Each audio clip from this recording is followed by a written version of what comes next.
I'm sure this is one of the most hotly anticipated episodes I've covered yet. After all, this is the one featuring 3-time Soapbox Derby champion Ronnie Beck. Hi, I'm Torin, and welcome to Torin Loves the Simpsons. Today we're looking at Season 3, Episode 9, Saturdays of Thunder, an episode where Homer and Bart build a soapbox derby racer together, but due to a mishap during a preliminary race or something, Bart ends up taking over Martin's racer in an effort to beat Nelson, which gives Homer a big sad. Until he gets over his sad and shows up to support Bart in kicking Nelson's ass, leading to Bart receiving a big old trophy from the one and only Ronnie Beck himself. Let's dive on in. Let's start it off with the humor this time. And this episode opens up with a segment of the classic Troy McClure and Dr. Nick infomercial program titled, I Can't Believe They Invented It. And let me tell you, this I Can't Believe They Invented It segment is a certified S-tier moment. I love everything about it. From Dr. Nick's pronunciation and description of Edgar Allan Poe, to the staged haggling between Troy and Nick, to Homer's rabid reaction to Dr. Nick's final offer, I'll forever allow to live rent-free in my head the, "But Troy, how can I make it lower than $39.95? Find a way" exchange. The delivery by Phil Hartman and Hank Azaria is great throughout the entire segment, but that particular moment just fills my heart with a certain kind of joy that I just don't get from anything else. The intro honestly doesn't even have anything to do with the rest of the episode at all. It's just a funny and incredibly charming little segment to kick things off and then immediately transition into the actual episode. And it goes far above and beyond in filling that role. I love the brief screw the audience joke when Homer yells at Bart for welding with too little of a flame. Isn't Homer such a great father?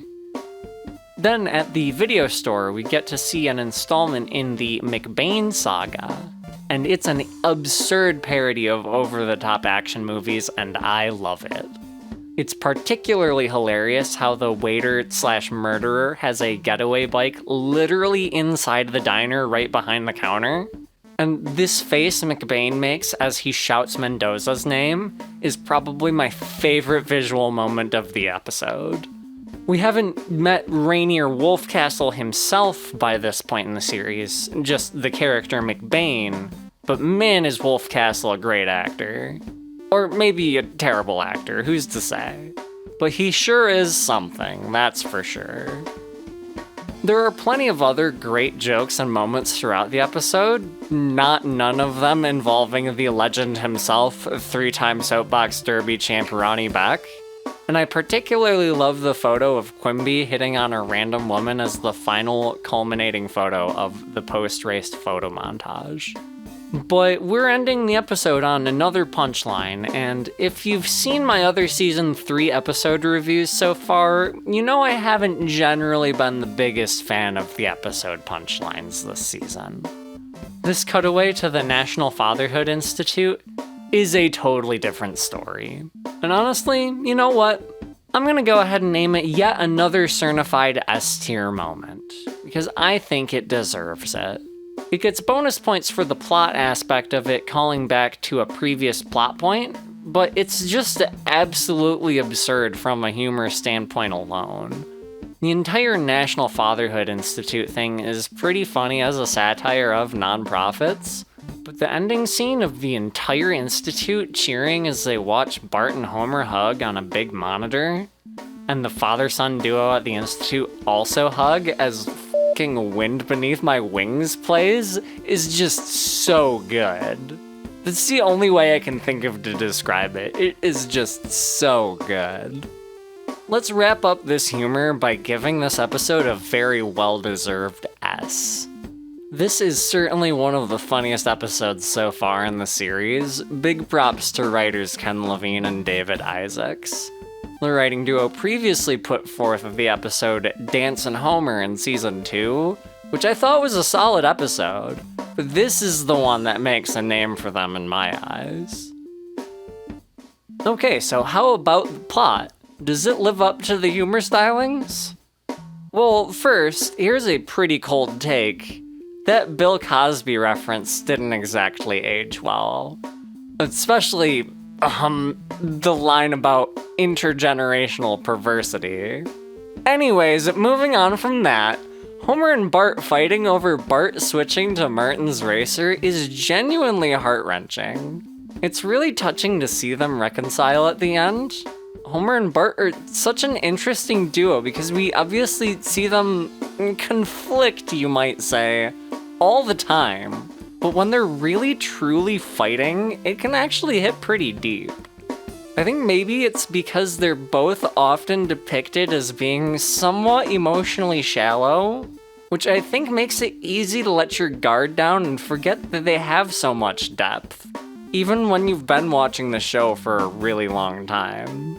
And this isn't bringing me to tears or anything. This isn't on anywhere near the same level as Lisa's Substitute, for example, but it's still moving. As for the racing portion of the plot, it's kinda predictable and not terribly revolutionary. No big surprise that Bart wins the final race. But it's all blended in with the Homer-Bart conflict, not to mention the humor, really well. Obviously, the conflict revolves around the racing, so it's a pretty significant driver of the plot. Not sure if pun intended or not. I also love how the fatherhood quotient test is initially introduced as the prompt for Homer getting more involved in Bart's life, which of course is what made the conflict even possible in the first place. And then the fatherhood quotient test comes back up near the end as the catalyst for Homer's positive thought process that makes him willing to reconcile. I enjoyed the callback when it comes up at the end there. That's one of those cohesive plot kind of things that can be fun to notice and make those connections with. Overall, this is a great plot. S-. Hell yeah. And now for the final rating. We have an S for humor and an S- for plot. And seriously, that ending though, this one gets an S overall. Like, I've rewatched the ending several times in the last couple of days while working on this review, and thinking back on it still gets me laughing. Any doubt I have over giving this a solid S rather than S- is immediately washed away when I remember the ending. Thanks for watching. This was a fun one for me, and I hope you had fun too. If you did, please hit that like button, and if you want to see more Simpsons episode reviews, go ahead and subscribe to the channel. Money back guarantee. Up next, we have Flaming Moe's, not to be confused with the season 22 episode Flaming Moe, so I will see you in that video.